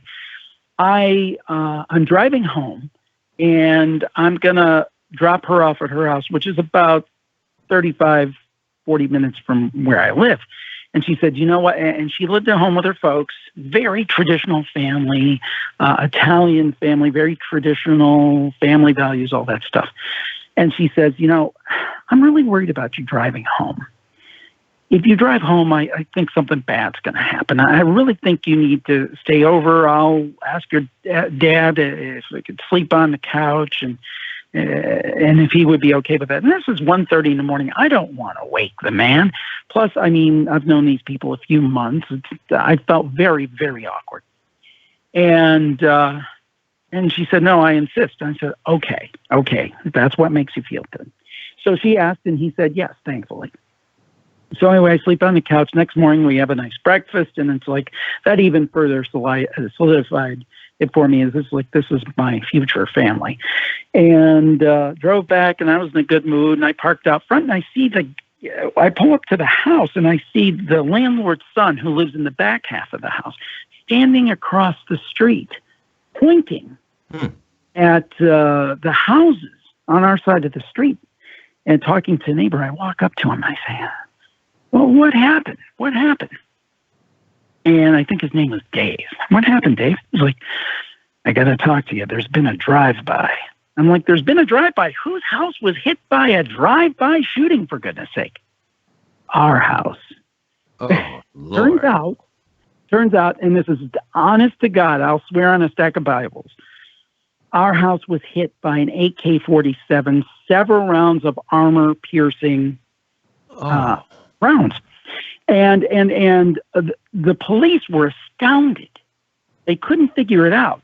And they asked the landlord's son, well, this guy lives here. He's not here. What does he do for a living? They thought it was some kind of drug kingpin. Oh, my gosh. He worked for a classical music radio station. What turned out happening is we lived in a blue house, a dark blue house. And we lived next to a light blue house. But about 3 o'clock in the morning, when these fine gentlemen came up and decided to shoot up the place, there were these amber street lights, these orangish hue street lights. Right. And the light blue house, which is the one they were supposed to hit, looked white. And the one that they hit was ours, and it looked very decidedly blue in that lighting. Turned out that the people next door had crossed some kind of motorcycle gang. So anyway, last night I slept in that house, and yeah, could that have been, that was really, I think, the whole time I lived in that house. I lived in it maybe not quite a year, but the whole time I lived in that house, that was only the second night I had stayed away from there. I mean, it was quite a coincidence. Your future bride saved your life. Absolutely. And she never lets me forget it. No. My word. Yeah. That's an incredible story. That is a life and death situation. And that's why I believe in synchronicities. I believe they're real. Now, what's behind them? You know, as I often say to people, people say, oh, you've been doing this 15 years, you're an expert. I don't know that there are any experts. I think we can think about it, we can speculate, we can talk about, but there I think, you know, I like to think that there was someone up above looking out for me. I haven't had anything like that I would remember if I did. Nothing life or death. But I was just remembering our mutual late friend, our Gary Patterson. He shared one with me. This is nothing to do with him, but you know, he and I would talk about the Beatles a lot, and he told me about John Lennon. About 5 years after Lennon was murdered by Mark David Chapman, NBC they decided to do this biopic about Lennon and his wife, Yoko Ono, and it was called John and Yoko, A Love Story. Now get this. I remember that. Unfortunately, the actor they hired to play John Lennon, unbeknownst to them, happened to be named Mark Chapman. I mean, you got to be kidding me, right? So obviously they broke the contract. They recast the role. They gave it to someone presumably not named Mark Chapman, and life went on as, I guess, normal as possible for those who live in the Twilight Zone. However, Mark Chapman, the actor, not the crazed gunman, he got his, I guess, his rewards because he got to play Lennon again in a 2007 dud. It was called Chapter 27. So Mark Chapman playing John Lennon, not once, almost, but twice.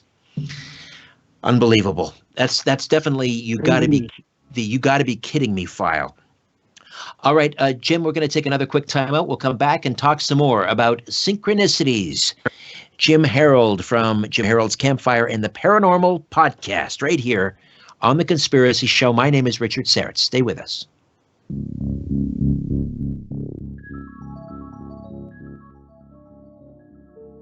truth will set you free, but first, it will really tick you off. You're listening to The Conspiracy Show with Richard Serrett from Zoomer Radio. If television could be every... My Strange Planet shop is filled to the rafters and bursting with great gear. Check out the Toxic Male and the Protect Our Power Grid t-shirts. My personal favorite right now, though, is my line of t-shirts celebrating carbon dioxide, the miracle molecule that makes life possible on our planet. But there's more than just t-shirts. There's mugs, phone cases, great hoodies and sweatshirts, tote bags, stickers, and more. The proceeds from the Strange Planet shop goes to support the work I do here.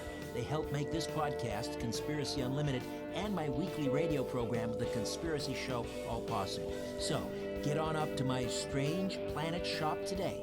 Just go to strangeplanet.ca. Remember, Christmas is coming. It's a strange planet.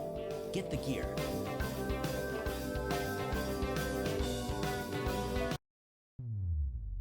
In transferring UK pensions to Canada. This Saturday on Finding Your Bliss, how to overcome anxiety. How do we develop feelings of calm and serenity? Host Judy Liebrecht introduces you to Tom Bunn, author of Panic Free, the 10-day program to end panic, anxiety, and claustrophobia. And life coach Carly Cooper, who has developed a wonderful program for controlling anxiety. For more information, go to our online magazine, findingyourbliss.com, and join us this Saturday at 1 p.m. on Zoomer Radio. Open the windows, let in the fresh air of spring. Pollock's Carpet Market says there's no better time of year to install new hardwood flooring. Pollock's Carpet Market? Yeah, also all the top quality loose lay and clicking vinyl plant floors, all waterproof. Pollock's Carpet Market is one of the best places to get a great floor at great prices and more than just carpets. Pollock's Carpet Market on Roncesvalles Avenue. I'm definitely going. Smart choice. Pollock's really is the best place for all your flooring needs, and they install everything they sell. Pollock's Carpet Market!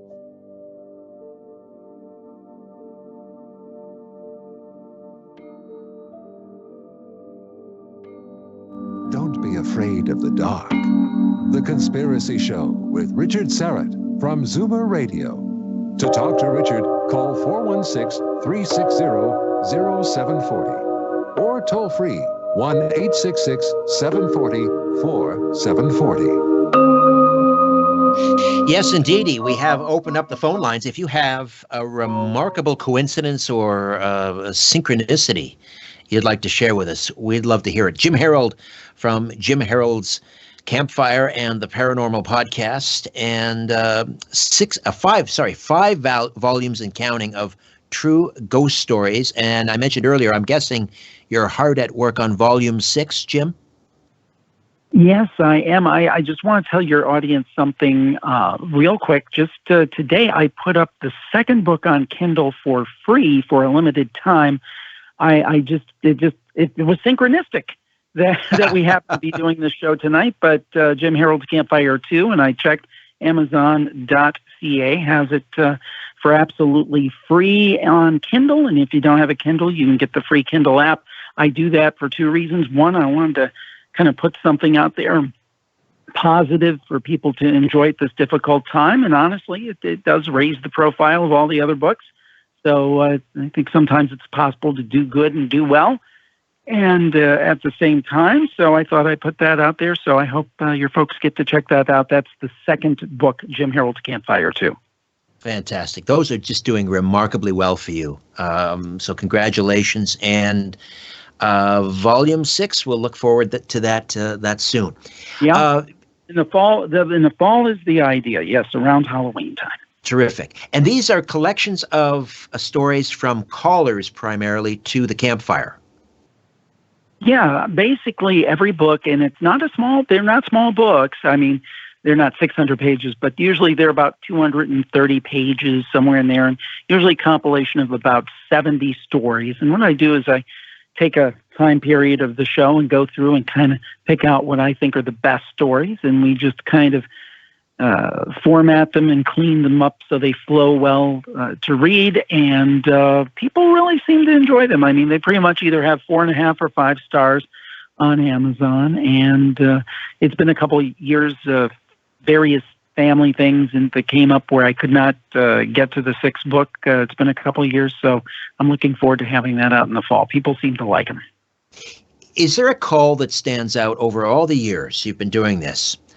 A caller with a story, and it doesn't have to be a synchronicity even, but one that when someone asks you for a call that had maybe the greatest emotional impact or that jarred you, that it just leaps immediately to mind. It's like it's the gold standard of all calls. Yes. Oh, yes. And I think we've talked about this one before, the Roadhouse Saloon. Yes. We have, but you got to share that again. That's a great story. Yeah, it's so good. So basically, this was T.I. from Michigan, so not too far from your guys' neck of the woods. Now, she actually was in Wisconsin at the time, though, and she was with a friend, and they went to see a band. And it was in a rural area. And basically what happened was they closed down the place. They were talking with the band because they were musicians and having a good time talking about getting gigs and stuff. And they were driving back home about an hour away. And T.I., and at this time it's, after 2 o'clock in the morning, so everything's closed up tight. T.I. tells her friend Bob, I think I need to go to the restroom. And he says, well, right now your only option are bushes. And she basically says, no, just drive fast. So anyway, they drive for another 10 minutes, and they see this bar on the side of the road, and it's all lit up, neon, cars, you can hear music playing. And they're like, that's odd, that should be closed, but let's not look a gift horse in the mouth. Let's go in. So they go in. And it's kind of odd because, the people are kind of smiling, but they're not really talking. But they go, let's not look a gift horse in the mouth. They go get a couple beers. T.I. goes to the restroom, comes back. Bob mentions, boy, I'm glad we're here because they've got this great mural on the wall, an Old West mural. And by the way, this place exists. I have confirmed it, and I have seen pictures. It is real. Right. Anyhow, there's this Old West mural. And it has a bartender and some guys playing pool and some guys playing cards. And they start looking at it, and they notice that everybody in that mural is physically in the bar in real life. They thought, that's odd. But then they thought, well, maybe it's just the fact that perhaps whoever did this as an homage to the clientele. And they didn't think anything of it. And this young man comes up to T.I. and smiles real big. He's put some music on the jukebox. They have this beautiful old Wurlitzer vinyl-style jukebox. And he puts on Let's Twist Again by Chubby Checker. And he comes up and he asks T.I. to dance. And T.I. uses a cane, and she holds it up as kind of an excuse not to dance because she said, I did not want to dance with this guy. He smiled, and his teeth were rotten. Not a good look. And she had no interest. She's like, I'm glad I had that cane. But anyway, she tells him no. And actually, in I've talked to her subsequently. They played that song multiple times, which I did not know in the original telling of the story. But they actually played, which makes it even creepier. So anyway, they're looking around, and they're just talking about. And again, the people are kind of weird. They're kind of smiling, but they're not really talking. Just kind of strange vibe going on. And they keep talking, and they notice they're looking at this painting, and it's got the old doors, the saloon doors. You remember in all the old Westerns that we grew up with, Richard, where, you know, Bart would come in the doors and say, I want to see the sheriff. I've got a sword. Jim, I hate to do this to you again, there were those but I'm going doors to. there. Sorry, Jim, No I'm going to John break in. Wayne with the doors. Sorry, Jim, Yeah, can you hear me? exactly. I got to, Jim, I got to break in again. Sorry, I got to break in again. We're gonna go to a break. We're gonna leave it right there at the Roadhouse. All right, and we'll come back. Jim Harold will finish this cliffhanger for you right here on the Conspiracy Show. Don't go away.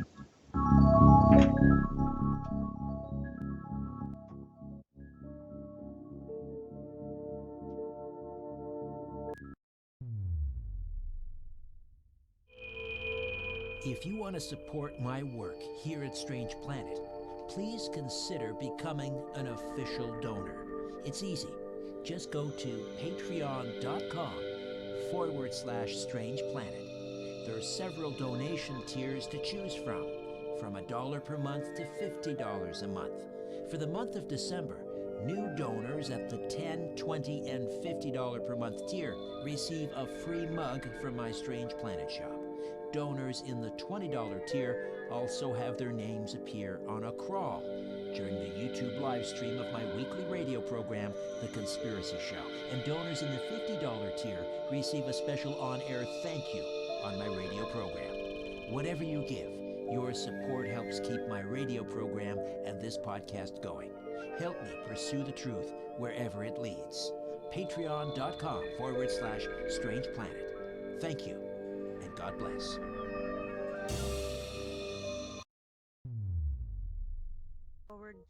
.ca. BC Bank has one of Canada's lowest mortgage rates. Hey, open up. In fact, they're so good our lawyers are nervous. This isn't funny. This is serious. For a limited time, get an interest rate of 1.99% on a 3-year fixed, closed-term, high-ratio mortgage. Let me in. Oh, hey, legal. Finally. Rates are subject to change without notice. A high-ratio mortgage is when a customer obtains a personal mortgage with mortgage default insurance with HSBC Bank Canada. Visit hsbc.ca/firsthome for details and restrictions. HSBC. Together we thrive. Exercising at home is all the rage, but some new workout products can really break the bank.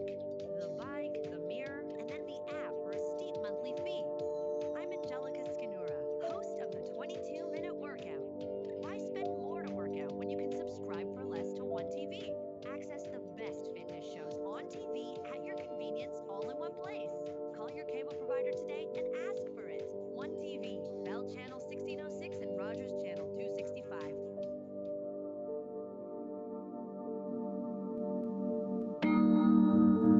When you look at the sky, ever wonder if someone's looking back?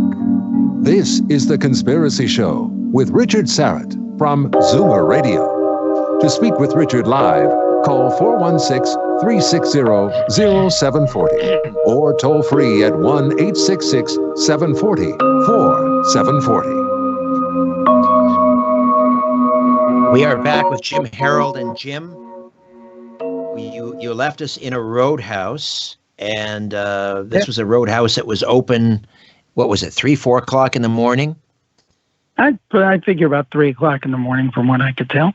Right. So this couple duck in to make a pit stop, and the place is just a jumping, and there's a strange cast of characters in there. Someone puts Chubby Checkers' Let's Twist Again like we did last summer on the jukebox. And anyway, there's a strange mural on the wall that the strange mural. And in that mural, as we said, were those double doors, you know, that the villain would come through and say, hey, I want to see the sheriff. So anyway, they're looking at this, and they didn't notice anything strange about those doors first. But then they noticed 2 misty figures coming into view. I thought, that's funny. We didn't see that when we first came in here.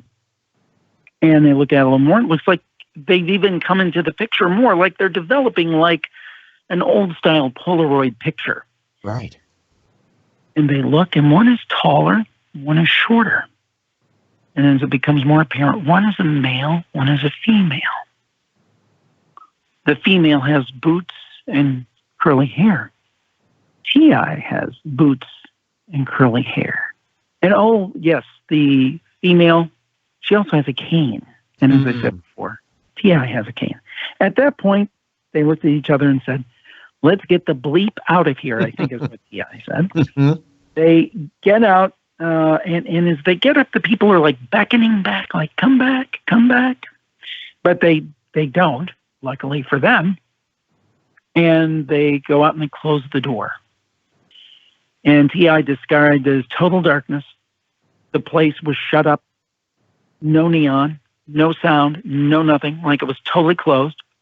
And there weren't cars in the parking lot like there was when they came in. There was a singular car, their car. So they got in and left. Now, you would think that that's a pretty good story. Oh, yeah. Just that. That's pretty wild. But just wait. There's more, as they say. She's a brave soul, a lot braver than I am, Richard. And she says, I'm going to go back. So a few nights later, she goes with a friend or family member. She's telling people about it, and they're kind of like, I don't know about this. I don't know if I believe it. And she goes with their friend. They go back, and the place is open. It's about 7, 8 o'clock at night. They weren't going to chance it at 2 o'clock in the morning. And there's a jukebox, sure enough. And murals there. Now, the jukebox, though, kind of odd. It's not an old vinyl Wurlitzer classic model bubbler. No. It's a modern-day CD jukebox. And, by the way, no Let's Twist Again, and not even any Chubby Checker. And they go and they start talking to the bartender. T.I. says to her, you know, I was in here the other night. Where is that good-looking bartender? Young guy, big muscles. I was like, there's nobody here that bartends like that. I was here Saturday night. I was the only 2 bartenders here, me, and she was a young woman, and my elderly father. And with that, T.I. and her friend left the Roadhouse Saloon and left that mystery to ponder, and she says she's never been back. Now the place is there.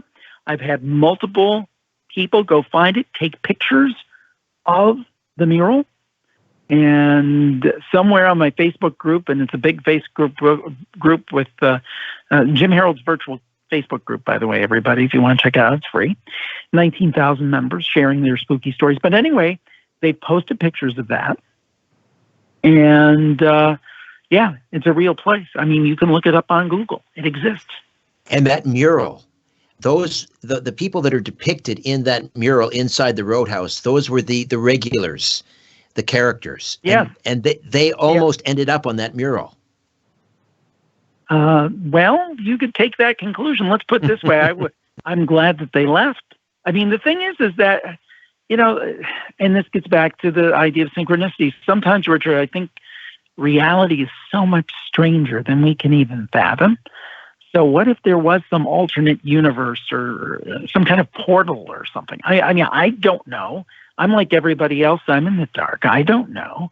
But, you know, it certainly hints at, and I've talked to T.I. multiple times over the years, and she's very consistent and very sincere, and I believe her. Right.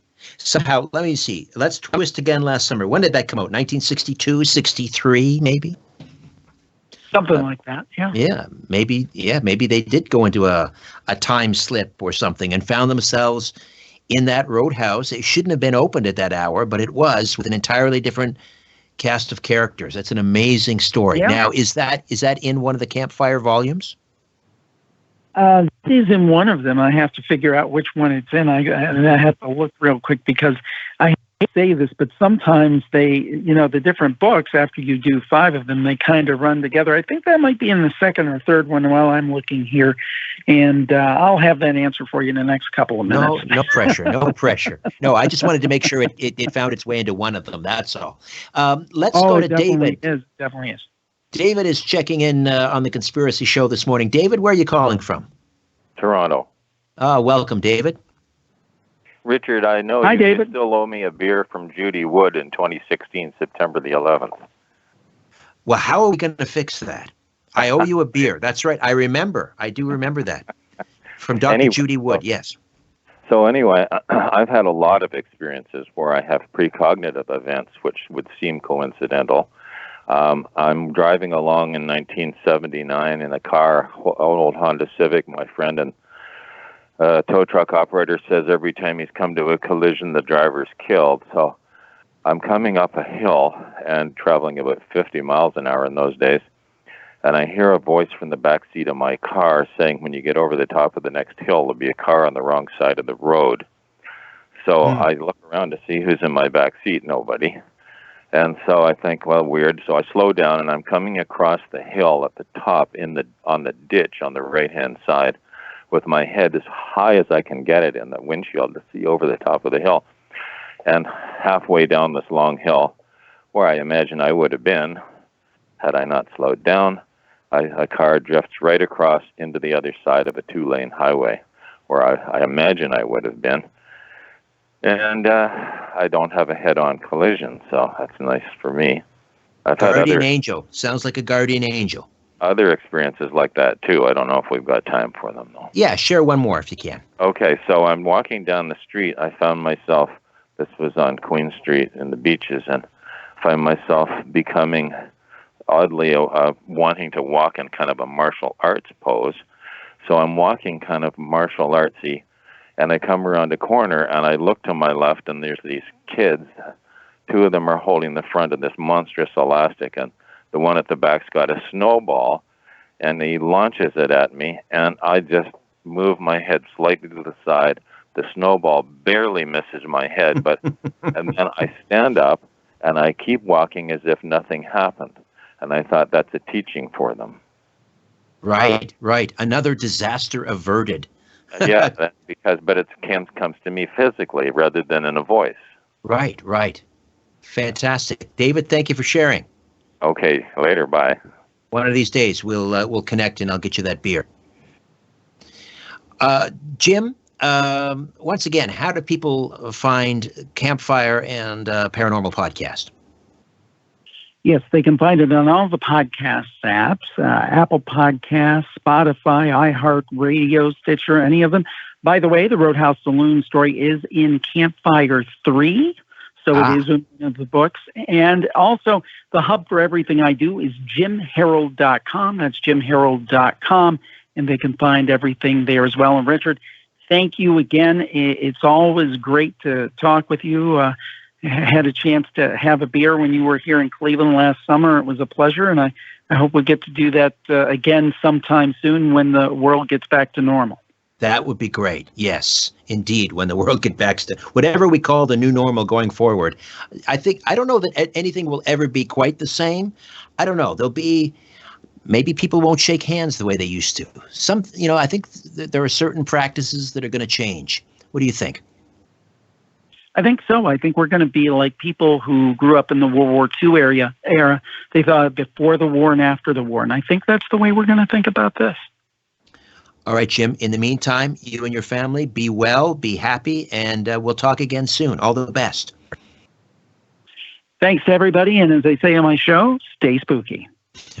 Jim Harold, jimharold.com, and check out his podcast. Jim Harold's Campfire and the Paranormal Podcast. All right. Before we dim the lights here, I just want to remind you, coming up next week, documentary filmmaker Ali Siadatan will talk about coronavirus from a biblical prophecy perspective, and Craig Webb from the National Dream Institute will be here to talk about dreams and nightmares. In the meantime, don't be afraid. There's nothing concealed that won't be revealed, and nothing hidden that won't be made known. What you hear in the dark, speak in the light. And what I say in a whisper, proclaim from the housetops. Move over, Aphrodite. I'm coming home. Good night.